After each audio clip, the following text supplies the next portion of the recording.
नमस्कार दोस्तों, स्वागत है आपका जीएस हिंदी पाठशाला के यूट्यूब चैनल पर।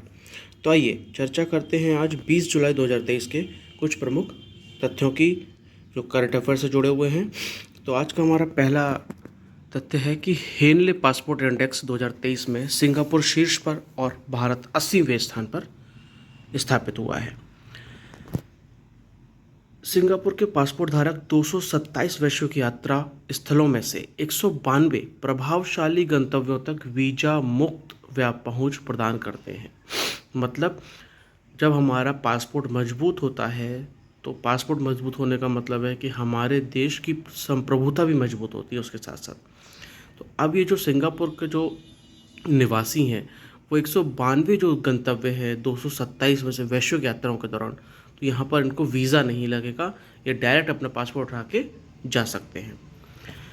अगला तथ्य है इसमें 3 यूरोपीय देश अर्थात जर्मनी, इटली और स्पेन सूचकांक में अब दूसरे स्थान पर है। तो पहले पे कौन है? सिंगापुर है। दूसरे पे कौन है? जर्मनी भी है, इटली भी है और स्पेन भी है। यहाँ के लोग 190 स्थानों पर जा सकते हैं। जापान जो पिछले 5 वर्षों से शीर्ष स्थान पर था अब सूचकांक में तीसरे स्थान पर है। उसके अलावा जापान के अलावा ऑस्ट्रिया, फिनलैंड, फ्रांस, दक्षिण कोरिया, लग्जमबर्ग और स्वीडन ये सब भी तीसरे स्थान पर है। तो पहले स्थान पर सिंगापुर अकेला बैठा है, दूसरे स्थान पर जर्मनी, इटली और स्पेन बैठे हैं, तीसरे स्थान पर ऑस्ट्रिया, फिनलैंड, फ्रांस, जापान, दक्षिण कोरिया, लग्जमबर्ग और स्वीडन स्थापित हैं। हेनले पासपोर्ट में इंडेक्स में भारत का स्थान क्या है? तो भारत ने हेनले पासपोर्ट सूचकांक पर उल्लेखनीय प्रगति प्रदर्शित की है, जिससे पिछले वर्ष की तुलना में इसके रैंकिंग में 5 स्थान का सुधार हुआ है। अभी 80वें स्थान पर है, तो पिछले वर्ष ये 85वें स्थान पर था। भारत में वर्तमान में भारत टोगो और सेनेगल के स्थान साथ भारत 80वें स्थान पर है। तो भारत किसके साथ अपनी रैंक को साझा करता है? तो टोगो और सेनेगल। अब आप लोगों का काम है टोगो और सेनेगल को जाके मैप पर देखना है, इसकी राजधानी देखनी है, इसकी नदियाँ देखनी है, इसके पहाड़ देखने हैं, कोई और विशेष चीज़ है, कोई ज्वालामुखी है, कुछ है तो आपको देखना है।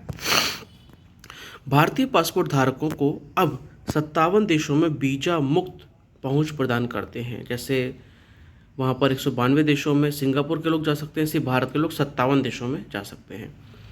अब पाकिस्तान का जो स्थान है, पाकिस्तान का हमारा पड़ोसी है, हमारा निकटतम पड़ोसी है, उसके बिना हमारा देश का काम नहीं चलता है, तो वो उसका स्थान 100वां है। तो अगर आप देख पाएँ वीडियो में तो ये सिंगापुर का मैप है। तो ये इंडोनेशिया ये रहा, इंडोनेशिया के पूर्व में, कोलंबिया के साउथ में, मलेशिया के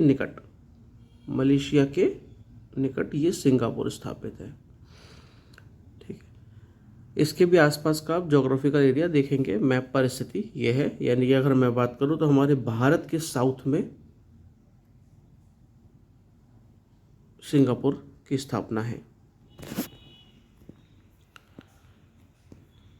अगला प्रश्न है, अगला तथ्य है रामगढ़ विषधारी टाइगर रिजर्व में पहली बार 3 बाघ ने शावकों का जन्म हुआ है। रिजर्व में बाघों की संख्या अब बढ़कर 5 हो गई है, जिसमें T115 नाम का एक नर बाघ और T102 नाम की बाघिन शामिल है, जो रणथंभौर बाघिन T73 की बेटी है।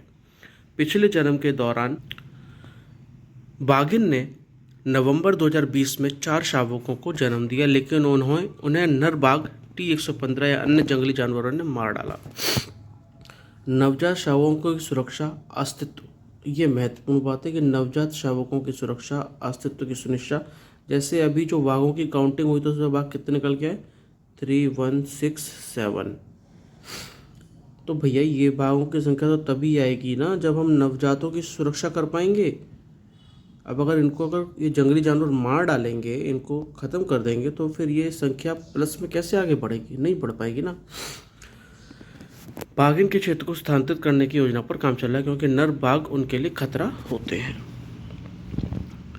आइए चर्चा करते हैं रामगढ़ विषधारी टाइगर रिजर्व की। रामगढ़ विषधारी जो वन्यजीव अभ्यारण्य है वो 5 जुलाई को 2021 में बाघ अभ्यारण्य नामित हुआ था। 1982 में राजस्थान वन्य पशु और पक्षी संरक्षण अधिनियम में एक राज्य अधिनियम के तहत ये वन्यजीव अभ्यारण्य का दर्जा दिया था। अब ध्यान देने वाली बात है कि भैया ये वन्य जीव अभयारण्य का जो दर्जा है वो कौन देता है? क्या इसको केंद्र की सरकार देती है या इसको राज्य की सरकार देती है? ये दोनों में प्रश्न जानने वाला है। तो मैं आपको बताना चाहता हूँ, जैसा कि यहाँ पे साफ साफ लिखा है, राजस्थान वन्य पशु और पक्षी संरक्षण अभ्यारण्य। तो ये जो अधिनियम आया वो कौन लेके आया? वो लेके आया है राज्य अधिनियम के तहत आया है। यानी कि ये जो अभ्यारण्य है इसकी घोषणा कौन करता है? तो इसकी घोषणा राज्य करता है। राजस्थान के बूंदी जिले में स्थित है। टाइगर रिजर्व से मेज नामक नदी गुजरती है। अक्सर कर इस तरीके के प्रश्न पेपर में आते हैं, जो चंबल नदी की सहायक नदी है। तो मेज नदी रामगढ़धारी जो रामगढ़ विषधारी जो टाइगर रिजर्व है उसमें से गुजरती है और चंबल नदी की सहायक नदी है। तो आपको लगता है ना कि पेपर में कैसे ये अलग अलग जगह से सहायक नदियाँ, कितनी हम सहायक नदियाँ याद करें तो कितनी नहीं करनी होती हैं, वही करनी होती हैं जो करंट में चल रही होती हैं। अब इसमें क्या करना है कि भैया अगर आपको लगता है कि ये जो मेज नदी का आ गया, ये चंबल की सहायक नदी पूछ लिया, तो चंबल की बाकी सहायक नदियाँ भी याद कर लीजिए, ठीक है ना।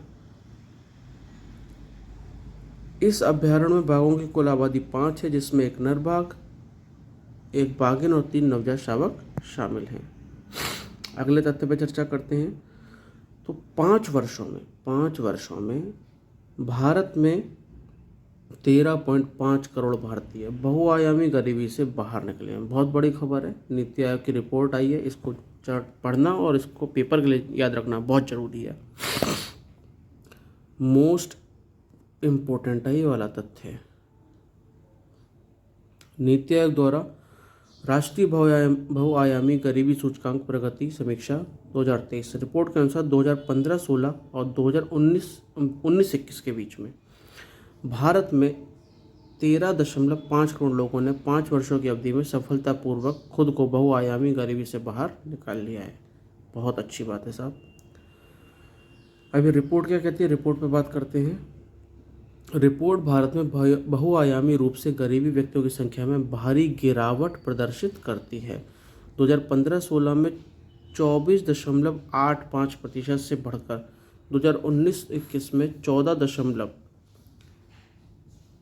यहाँ पर घटकर होना चाहिए था, बढ़कर नहीं, 14.96% हो गई, जो 9.89% की अंकों की उल्लेखनीय कमी बताता है। तो ये कमी कैसी है? ये कमी पॉजिटिव है भैया, ये कमी नेगेटिव नहीं है। ग्रामीण क्षेत्रों में गरीबी सबसे तेज गिरावट देखी गई है। अच्छा, ग्रामीण क्षेत्र जो है वहाँ पर सबसे तेज कमी हो रही है गरीबी में। इस अवधि के दौरान गरीबी दर 32.59% से गिरकर 19.28% हो गई है।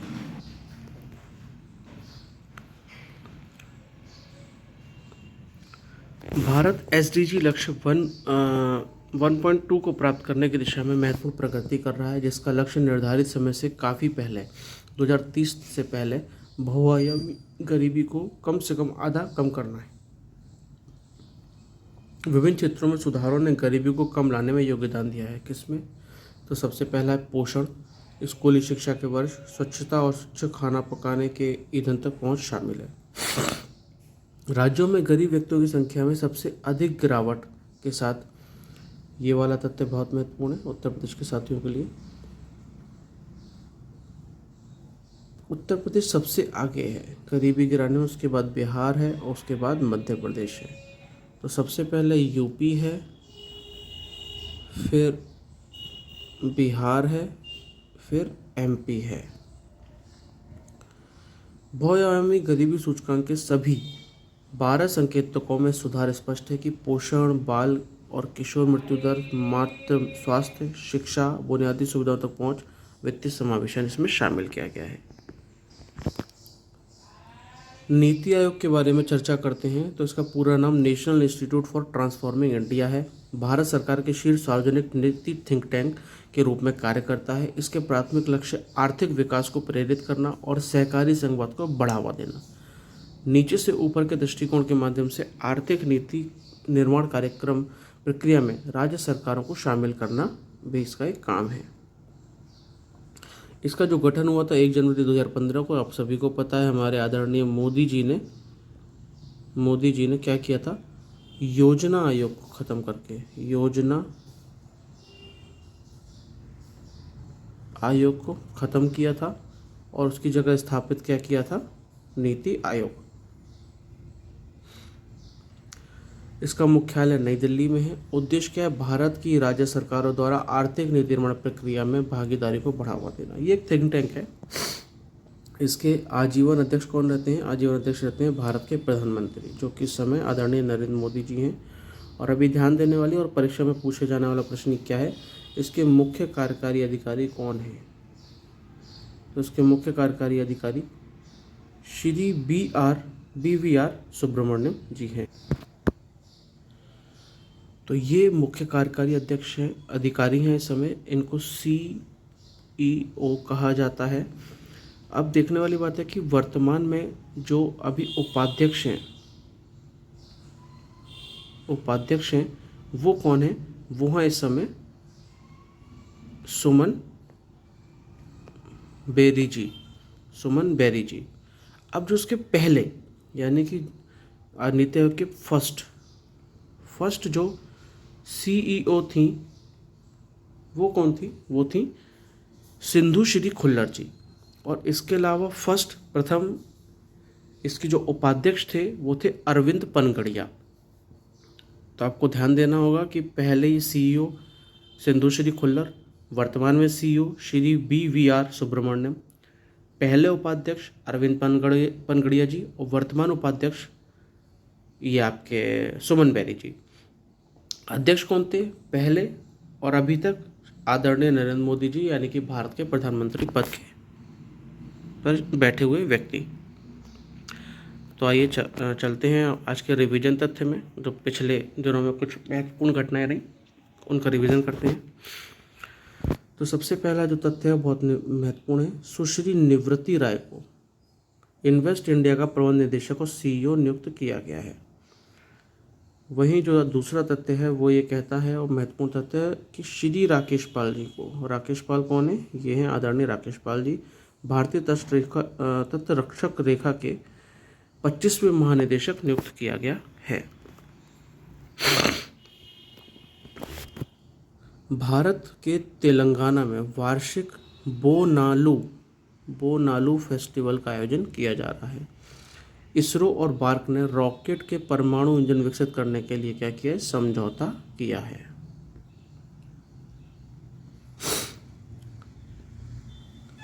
असम राज्य सरकार ने गजकोथा, हाथियों से जुड़ा हुआ मामला है, कल हमने विस्तार से इसकी चर्चा की थी, एकदम ध्यान रखिए, महत्वपूर्ण प्रश्न है ये, पेपर में छपा हुआ हो सकता है।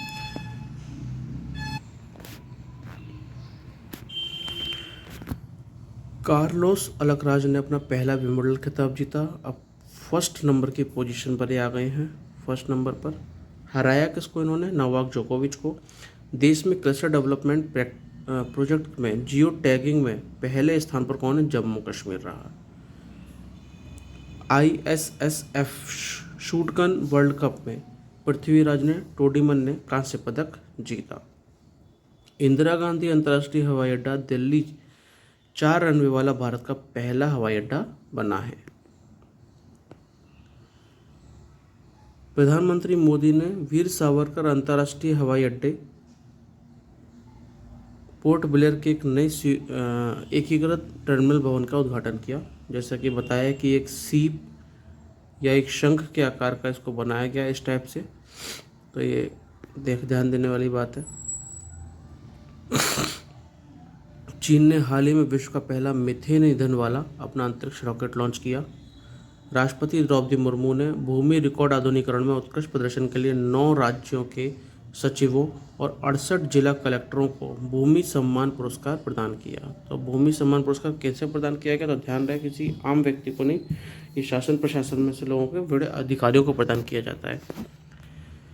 केंद्र सरकार ने 2030 तक 100 मिलियन टन कोयले को गैसीकृत करने का लक्ष्य रखा है। ये महत्वपूर्ण प्रश्न एकदम याद रखिएगा कि केंद्र सरकार ने कब तक 100 मिलियन टन कोयले को गैसीकृत रखने का लक्ष्य रखा है तो 2030 तक। IIT रुड़की के द्वारा 2022 के अनुसंधान पुरस्कारों की घोषणा की गई। IIT रुड़की द्वारा कौन से पुरस्कार? अनुसंधान पुरस्कार की घोषणा की गई है।